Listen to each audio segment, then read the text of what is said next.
কিসে রিজিক বাড়ে, কি করলে রিজিকে ভরপুর বারাকা হয়, রিজিকের চাবিকা ঠিক কোথায়, কোন পথে চললে রিজিকে ভরপুর বারাকা হবে, আমার জীবনে বরকত নেমে আসবে রিজিকে, এটা জানতে মনে যাচ্ছে না আমাদের? হ্যাঁ, কষ্ট হচ্ছে আপনাদের? কষ্ট হচ্ছে? তাহলে কি করলে রিজিকে ভরপুর বারাকা হয়, কি করলে আমার জীবনে ভরপুর বারাকা নেমে আসে, এই পয়েন্টটাতে আমরা একটু আলোকপাত করি।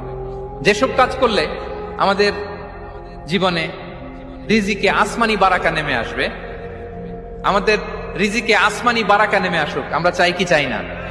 সবাই আমরা চাই নিশ্চয়ই। যে কাজ করলে রিজিকে আসমানি বারাকা আসে, এর এক নম্বর হচ্ছে তাকওয়াল্লাহ, আল্লাহর ভয়। আল্লাহ তাআলা বলছেন, ওয়া মাইয়াত্তাকিল্লাহ ইয়াজআল লাহু মাখরাজা ওয়া ইয়ারযুকহু মিন হাইসু লা ইয়াহতাসিব।